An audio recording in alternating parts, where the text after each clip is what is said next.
Swastiastu.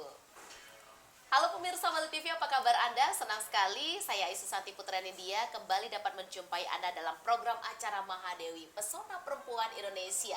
Seperti biasa pemirsa Malu TV, program Mahadewi selalu menghadirkan perempuan-perempuan Indonesia yang bisa memotivasi, menginspirasi di bidang beliau masing-masing. Dan hari ini kita bersama seorang L&D Manager dan beliau bertugas di salah satu hotel ternama di kawasan Nusa Dua di Bali sendiri, dan juga beliau sebagai founder daripada Jenana. Nah, seperti apa perjalanan karir beliau? Langsung kita sapa Ibu Tuti Susilawati, atau lebih dekat kita sapa dengan Mbak Uci. Halo Mbak Uci. Halo.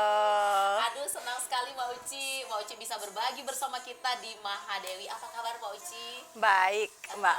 Thank you so much sudah diundang. Fresh sekali loh pemirsa. Yeah.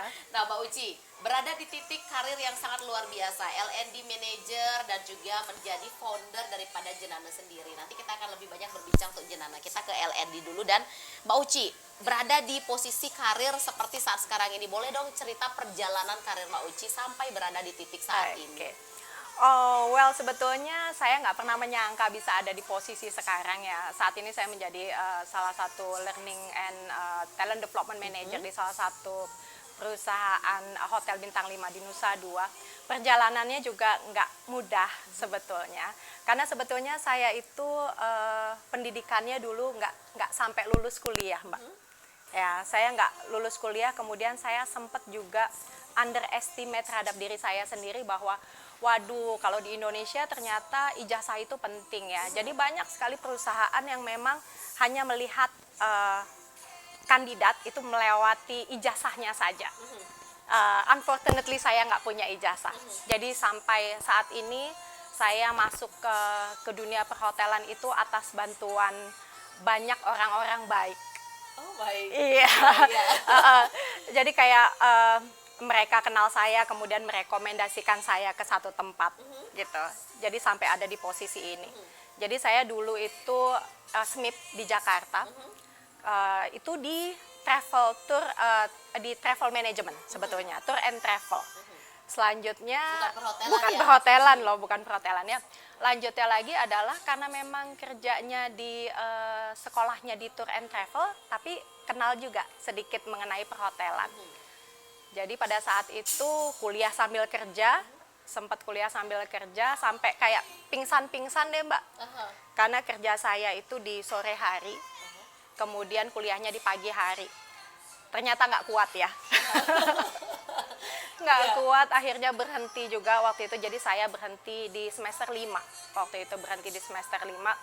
Sedih sih ya gitu. Even sampai sekarang saya sedih kalau ngelihat orang tuh wisuda pakai toga tuh rasanya gitu. Dan itu jadi mimpi saya. And then lanjutnya lagi setelah itu, oh ada orang lain yang memang, oh Uci mau nggak kerja di sini? Oh Uci mau nggak kerja di sini? Sampai saya ada di tahap ini. Jadi sebetulnya saya mau mengucapkan terima kasih yang sebesar-besarnya buat salah satu mentor saya, ya itu Ibu Fira Risnayani, yang saat ini menjadi Director HR di Hotel Berbintang 5 di sekitaran Sawangan. Jadi beliau yang amat sangat memotivasi saya sebetulnya menjadi seorang L&D person. Setelah itu, well, and then pandemi juga mengajarkan saya sesuatu ternyata Mbak. Jadi pada saat itu pandemi nggak punya uang ya. Jadi maksudnya perhotelan ambruk di mana-mana. Wow, gaji kecil. And then again, finally ada orang yang memang tiba-tiba nelfon, Ibu Uci boleh nggak ngajar di tempat saya? Oke, mengajar? Mengajar, jadi ngajar mengenai perhotelan, lebih ke service excellent, how you serve the guest. Hal yang Mbak Uci praktekkan, lakukan kesehariannya di hotel pada saat pandemi yang kerjanya jarang-jarang atau bahkan lebih banyak di rumah, pada saat itu ada tawaran mengajar. Betul sekali. Yes, finally I took it ya. And then atasan saya pada saat itu juga amat sangat mendukung. And then yes, saya ambil. And then mikir-mikir lagi nih, ngobrol sama teman lagi. Kan saya ada juga berkecimpung juga di Human Resource Association Bali. Ketemu sama teman-teman yang lain, kemudian mikir, oh kita bikin aja yuk gitu. Kita bikin aja HR Consultancy and Learning. Dan sampai sekarang dengan modal yang ngajar lagi, finally yes kita berhasil membuat PT Ya, jadi kita akhirnya punya PT Jenana Harsa Adiatama yang bergerak di bidang HR consultancy dan training, Mbak. Itu Salah satunya salah adalah satunya mengajar. mengajar ya. Dan kemudian mimpi saya nggak berhenti sampai di situ ya, Mbak ya. Kalau tadi dibilang saya berhenti di semester 5, saya ketemu dengan salah satu orang baik di Jakarta. Jadi kemudian ibu itu bilang, ayo yuk Mbak, kita lepaskan mimpinya, mimpi buruknya, yuk kuliah lagi. Jadi akhirnya saya kuliah lagi, Melanjutkan kuliah lagi, ya walaupun dengan tertati-tati, Walaupun dengan kesibukan, tapi sempat-sempatnya ya ngambil sekolah. sempat-sempatnya ngambil kuliah lagi, kemudian disupport sama beliau, Aha. sampai akhirnya sudah menyelesaikan sidang skripsi saya minggu lalu, gitu. Wow, keren sekali ya di tengah-tengah kesibukan seorang Mbak Uci. Ya. Nanti kita sambung lagi Mbak Uci ya. Ya. Ya pemirsa, menarik sekali perbincangan kita dengan seorang Mbak Uci. Beliau sangat-sangat sibuk di dunia perhotelan, apalagi kita tahu perhotelan saat sekarang ini sedang bangkit-bangkitnya recovery dari pandemi COVID yang menghantam kemarin. Sesaat lagi kita akan kembali di Mahadewi, Pesona Perempuan Indonesia.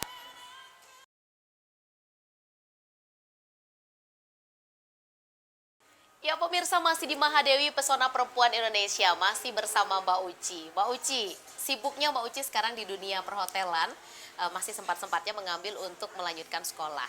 Boleh dong berbagi kepada pemirsa Bal TV yang ada di rumah, bagaimana cara Mbak Uci mengatur waktu? Cara mengatur waktunya. Belum dengan keluarga.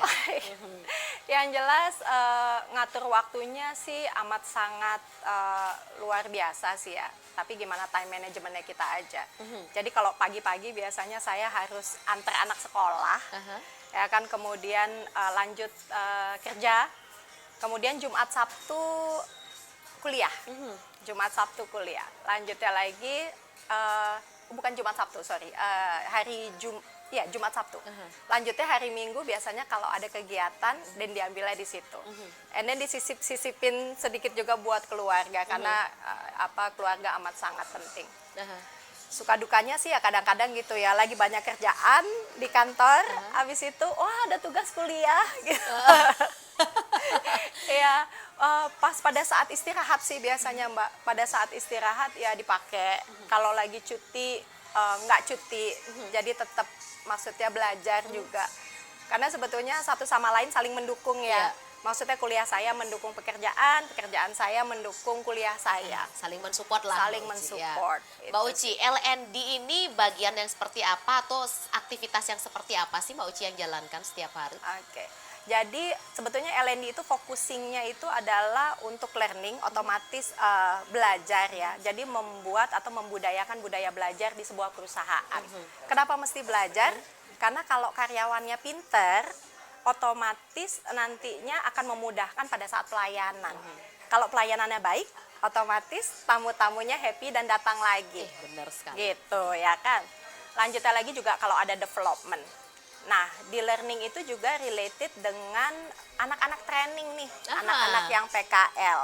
Ya kan, Pak Menteri kan lagi menggalak-galakan bahwa anak-anak harus terjun ke dunia industri. Iya, benar. Jadi nggak hanya teori aja terus. Itu. And then kalau saya sendiri sih ya Mbak ya, saya tergugah sekali dengan melihat di Indonesia ini ternyata pendidikan masih kurang. Jadi kayak saya ya, maksudnya saya putus di semester 5 dikarenakan orang tua saya tidak memiliki uang untuk saya melanjutkan kuliah. Ya, lanjutnya anak-anak perempuan di Indonesia juga banyak sekali yang mengalami hal yang sama. Bukan hanya nggak punya uang, tetapi adanya restriction dari keluarga kalau anak perempuan itu kerjanya di dapur aja. Ya kan? Iya, benar. Dapur tempat tidur. Ibaratnya adalah pokoknya nikah aja selesai gitu ya. Itu mimpi saya membuat perempuan di Indonesia jauh lebih tangguh. Jadi sekarang ini saya amat sangat fokus sekali melihat misalnya ada sekolahan atau yayasan yang memang fokusnya ke women and girls. Oke. Jadi pemberdayaan perempuan. Selama sudah berjalan ini Mbak Uci sempat menemukan tempat yang seperti itu yang sejalan kiranya dengan visinya Mbak Uci sendiri? Ada. Ada? Ada. Oke, ada. boleh diceritakan seperti apa perjalanannya Mbak Uci? Jadi saya berkenalan dengan salah satu NGO, yaitu foundation yang memang focusingnya ke women and girls, ya, kepada anak-anak perempuan. Jadi mereka ini mengambil anak-anak perempuan dari seluruh Indonesia. Jadi mereka mereka memperkenalkan yayasan ini, namanya Bali Wise, yang ada di kawasan Siligita, Nusa Dua. Jadi mereka itu dikenalkan dengan Bali Wise. Kemudian lanjutnya mereka, anak-anak ini ketika memang diizinkan oleh keluarganya, mereka datang ke Bali Wise selama 3 bulan. Mereka akan digembleng di sana mengenai perhotelan. Jadi semuanya diajarkan. Lanjutnya lagi adalah 3 bulan berikutnya mereka akan dipromote kepada industri yang mau menerima mereka untuk training. Cuma sebentar ya Mbak, Iya, gitu. benar. Cuma sebentar. Sekolahnya cuma 3 bulan. Kemudian PKL-nya 3 bulan. Which is banyak hotel yang nggak mau Mbak. Benar. Iya. Tapi kalau buat saya ngelihat lebih visi ke depan ya. Kalau bukan kita, siapa lagi? Itu dia. Melihat anak perempuan ini memang mereka harus jadi orang nih ke depannya. Jadi saya thanks God, maksudnya perusahaan saya sekarang Melia Bali, mereka amat sangat mendukung. Jadinya kita ambil nih, kita kolaborasi sama foundation tersebut, mengambil anak-anak tersebut untuk training selama 3 bulan. Oke, ini Gitu. sekolahnya khusus perempuan. Khusus perempuan, Khusus perempuan aja. untuk Khusus- memajukan para betul, perempuan iya. Indonesia. Wow, Iya. keren sekali. Mbak Uci, dengan bagian LND dari Mbak Uci, memperbaiki grooming kepribadian dan segala hal yang berbau belajar untuk anak-anak kita yang kita mau terjunkan ke dunia hospitality. Bagaimana Mbak Uci melihat untuk siswa-siswa kita atau anak-anak kita yang dengan kebutuhan khusus itu, bagaimana seorang LND melihatnya? Kalau buat saya ya, saya melihatnya kalau banyak orang yang bilang disable, saya tidak bilang disable. Mampukah beliau-beliau itu masuk ke hospitality Mampu. industry? Makanya saya bilangnya adalah differentiable. Oke. They are different but they are able.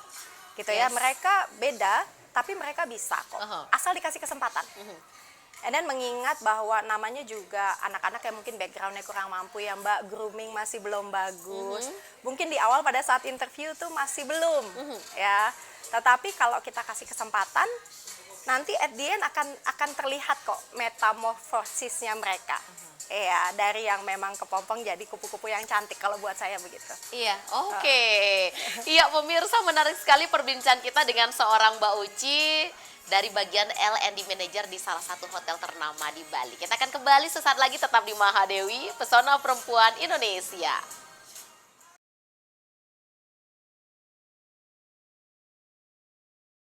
Ya, pemirsa Bali TV, kita masih di Mahadewi, Pesona Perempuan Indonesia. Masih dengan pesona seorang Mbak Uci.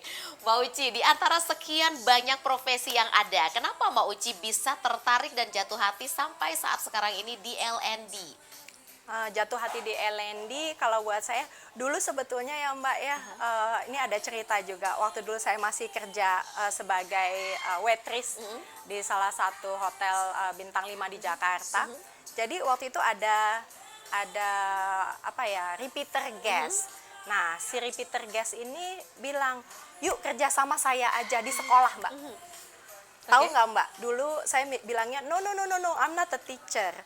Saya bilang, even waktu dulu saya, gimana saya bisa ngajarin orang lain? Karena dulu saya aja baru bisa baca di kelas 2 SD. Oke. Iya, jadi kelas 1 SD itu saya belum bisa baca. Jadi kan waktu dulu tuh kalau di sekolah ada ini Budi, ini Bapak Budi. Saya ngapal Mbak, dari atas sampai bawah itu saya Pokoknya semua tulisan menghafal. apapun itu bacaannya ini Budi itu aja ya? Enggak, ini Budi, ini Bapak Budi. Saya ngapal tuh Mbak, satu papan itu. Kemudian kan disuruh nunjuk nih ya, disuruh nunjuk sama gurunya. Ini Budi, ini Bapak Budi. Terus si gurunya ini bilang, "Kok nih anak kok cepet banget ya?" Ini dibolak-balik Mbak. Kan saya ngapal ya, kan saya nggak bisa baca. Oke. Saya nggak Nggak bisa tahu lah ya, nggak ambiar. bisa baca ambiar. Waduh, ambiar. Saya masih ingat banget Mbak, saya disetrap waktu itu. Oke. And then di kelas 2, saya nggak tahu gimana akhirnya saya bisa baca. Saya nggak ngerti ya, even saya sendiri mikir waktu dulu gimana saya bisa baca ya. And then setelah saya bisa baca, and then prestasi saya betul-betul meningkat Wow. dari situ. And then ya udah deh, akhirnya saya terima nih kerja sama almarhum dulu. Jadi almarhum Steve dulu yang mengajak saya untuk bekerja di salah satu sekolah Tutor Time International School yang ada di Jakarta. Pertama tuh cuma jadi asisten teacher. Jadi kerjaannya kalau di International School itu cuma assisting lead teacher untuk nganterin ke toilet, ya, assisting buat toilet assistant, kemudian gunting-gunting, itu aja kerjaannya. Sampai saya really passionate, wah ternyata ngajar begini ya, saya suka banget gitu. And then saya punya keponakan nih, baru lahir, and then saya akhirnya bisa ngajar. Saya menemukan passion saya, oh ternyata passionnya ngajar ya. Lanjutlah ke LND ya. Ternyata passionnya kalau ngelihat saya ngajar, kemudian orang itu berhasil sampai akhirnya sukses, itu buat saya bahagia. Kebanggaan. Jadi pernah tahu nggak sih kalau sebetulnya ada karma. Jadi kalau kita sharing kebahagiaan itu datang lagi ke kita. Iya benar banget. Astungkara ya. Iya, astungkara gitu ya. Make someone's day. Kalau buat saya ketika kita memberikan kebahagiaan buat orang lain, bagaimanapun juga nantinya semesta akan mengembalikan kebahagiaan kepada kita. Amin. Astungkara ya, jadi kembali kepada betul, kita. Kembali lagi. Jadi kalau ada misalnya karyawan yang memang bilang, Bu Uci terima kasih banyak ya, Bu Uci udah ngajarin saya, sekarang sudah ada di posisi ini. So happy Mbak. Aduh terharu nggak sih? Terharu banget. Nggak perlu materi ya Mbak ya. Dengan kata-kata itu yang, aduh. Nggak bisa diungkapkan ya. Mungkin hal ini adalah salah satu hal dalam karir Mbak Uci yang tidak terlupakan, yang merupakan pengalaman sangat menarik bagi seorang Mbak Uci. Di antara sekian banyak profesi itu yang paling Mbak Uci sukai? Ya pastinya di LND. Sudah ada jawabannya ya. Suka banget karena koneksinya jadi banyak Mbak. Selain memang itu dia, saya suka banget sebetulnya kayak nyari-nyari foundation, nyari-nyari sekolah yang memang biasa-biasa aja. Ya karena balik lagi ya, dulu nggak punya uang, keluarga buat nyekolahin saya. Jadi kalau ngelihat ada sekolah ini yang menawarkan, Mbak Uci mau nggak MOU sama sekolah kita. Pas begitu saya lihat sekolahnya, aduh sekolahnya jauh di desa, kemudian sekolahnya biasa aja. Ketika saya survei sekolahnya biasa aja, anak-anaknya juga terbilang anak-anak yang kurang mampu di finansial, itu saya lebih support Mbak. Gitu. Saya lebih support. Walaupun sekolahnya jauh? Sekolahnya jauh, tidak saya masalah. pasti support, nggak masalah. And then saya honestly speaking, saya bilang sama mereka, Bapak, Ibu, tolong libatkan saya. Jadi karena memang ini yang saya mau ya, maksudnya membuat generasi bangsa Indonesia jadi semakin lebih cerdas. Itu. Jadi kita nggak dijajah lagi Mbak. Benar banget ya, kemerdekaan bukan hanya bebas dari penjajah ya. Betul, jadi maunya itu juga. Kemarin juga sempat kerjasama dengan salah satu, jadi ada individu, ya ini yang memang ngajakin saya, Mbak Uci mau nggak gitu ngajar. Gitu kan, ngajar cuma kayak workshop sekilas, bikin CV sama gimana cara interview. Ini namanya possible work. Jadi again balik lagi anak-anak kurang mampu Mbak. Tetap melibatkan anak-anak kurang mampu ya. And then saya juga mengencourage teman-teman yang lain, yuk kita ikutan yuk gitu. Oke. Jadi gitu. Mbak Uci, sebelum nanti kita akan memberikan tips untuk perempuan Indonesia di luar sana, bagaimana seorang Mbak Uci di bagian L&D Manager mengubah grooming atau mengubah penampilan, etika daripada anak-anak yang baru akan masuk ke dunia hospitality, yang dari mereka mungkin penampilannya kurang good looking, pengalamannya kurang pas lah diterima di dunia perhotelan, tapi setelah mendapatkan pendidikan mereka menjadi punya value yang sangat tinggi sekali, bahkan dicari oleh dunia hospitality. Gimana seorang Mbak Uci itu memperbaiki SDM tersebut, perempuan tersebut ya, anak-anak kita di luar sana menjadi orang yang layak untuk dipilih di dunia hospitality? Ya, yang pertama buat saya adalah kita kasih kesempatan dulu ya. Kalau kita ngelihat, kalau buat saya sih saya lebih banyak main ke insting sebetulnya Mbak. Kalau saya lihat maksudnya anak ini biasa aja, penampilannya amat sangat biasa. Kalau buat saya belum dilekserikan. Belum dilekserikan. Belum dilekserikan, tapi saya sudah melihat bahwa anak ini mampu, anak ini pintar, anak ini punya potensi. Nanti setelah masuk kan otomatis di hotel diajarkan nih Mbak, cara grooming gimana, cara berdiri gimana, cara eye contact gimana gitu, cara nyapa orang lain gimana sih. Benar. Kemudian ya nantinya paling sekitaran 1 minggu 2 minggu udah berubah, Mbak. Wow. Udah kelihatan. Karena kan satu sama lain saling melihat ya. Iya, iya. Gitu. Jadinya jadi role model itu juga penting. Mbak Uci, berbicara tentang anak-anak disabilitas, kesempatan yang seperti apa atau dunia kerja yang seperti apa yang bisa ditawarkan sebuah hospitality untuk anak-anak kita seperti itu? Sebetulnya banyak ya, ada banyak posisi yang memang kita bisa berikan kepada para differentiable, yang tadi saya bilangnya differentiable. Jadi kita harus ngerti ini posisinya di mana gitu. Perusahaan juga harus memang betul-betul memberikan jalan kepada anak-anak kita yang berbeda. Jadi kalau saya melihat misalnya, saya melihat ada yang memang cacatnya di tangan, tapi saya harus lihat dulu nih pada saat interview, dia bisa atau enggak. Coba kamu pegang tisu ini, bayangin ini jadi lap. Bisa atau enggak? Saya kasih sapu. Bisa atau enggak? Oh bisa kok. Gitu. And then ya, go ahead, kasih kesempatannya. Atau anak-anak yang memang tunarungu.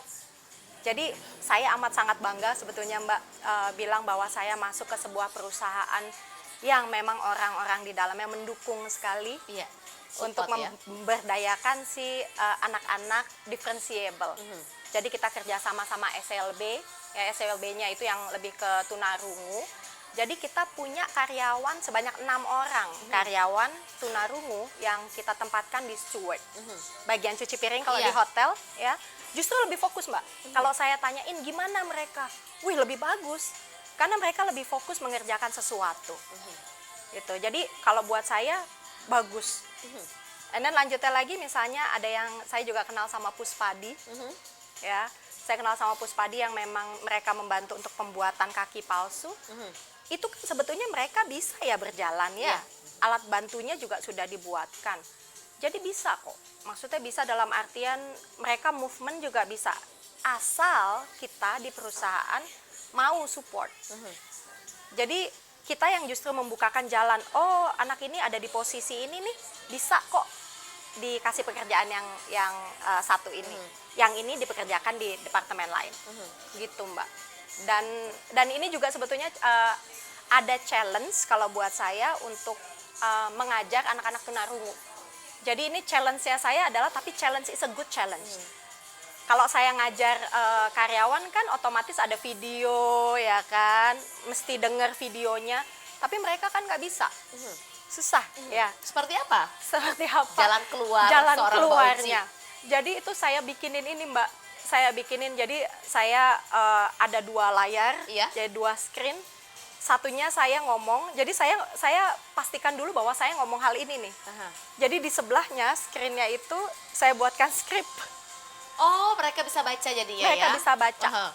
Sementara mereka bisa ngeliat video, and then mereka bisa baca. Jadi nyampe. Karena kalau nggak dikasih begitu, nanti pembelajarannya nggak sama kayak tim yang lain. Which is itu perlu effort dari saya, tetapi buat saya mikir, gimana nih caranya nih? Karena saya mau mereka juga bisa Mbak, nggak cuma sekedar itu-itu aja gitu. Jadi harus ada belajarnya juga. Oke, berarti terobosan yang dilakukan seorang Mbak Uci, walaupun terasa ini kerjaan saya jadi ganda ya, tetapi tetap dilakukan untuk bisa memberikan sebuah kesempatan untuk teman-teman kita yang memiliki different, berbeda ya. Ya, seorang Mbak Uci membawa perubahan yang cukup luar biasa untuk perempuan-perempuan di luar sana. Mbak Uci, tips apa yang bisa kita sampaikan untuk perempuan Indonesia di luar sana? Silahkan. Oke, kalau pernah ada baca buku, ini bukunya bagus banget. Pernah dengar buku The Secret nggak, Mbak? Benar. Buku dari Rhonda, ya. Buku The Secret itu udah buku yang sudah lama sekali saya baca. Ya, kalau dibilang di buku itu, your wish is my command. Jadi ketika kamu bermimpi, bermimpilah besar. Karena ketika bermimpi, semesta akan menjawab mimpi-mimpimu. Gitu. Itu Ketika sih Mbak. kamu bermimpi, mimpilah besar. Iya. Maka semesta akan menjawab mimpi-mimpimu. Wow, luar biasa sekali Mbak Uci. Menarik sekali perbincangan kita dengan seorang Mbak Uci, namun sayang sekali waktu kita terbatas. Mudah-mudahan nanti kita ada segmen bisa ketemu lagi, ngobrol lagi ya Mbak Uci. Thank you so much. Sukses buat pendidikannya, sukses Thank buat you. karirnya, memajukan dunia hospitality, terutama perempuan-perempuan di sana yang ingin berubah. Mbak Uci, terima kasih sekali lagi Thank Mbak you Uci. so much. Thank you. Dan pemirsa, mudah-mudahan apa yang kami sajikan di Mahadewi dapat bermanfaat bagi Anda dengan seorang Mbak Uci hari ini dari LND Manager, dan beliau juga mempunyai founder atau memiliki founder Jenana, Mbak Uci, ya benar ya. Dan pemirsa, mudah-mudahan apa yang kami sajikan pada hari ini dapat bermanfaat bagi Anda. Akhir kata, saya Aisyah Santi Putra Nindya, mewakili seluruh kerabat kerja Bali TV yang bertugas hari ini pamit undur diri, dan kami akhiri dengan para mesanti. Om Santi, Santi, Santi Om.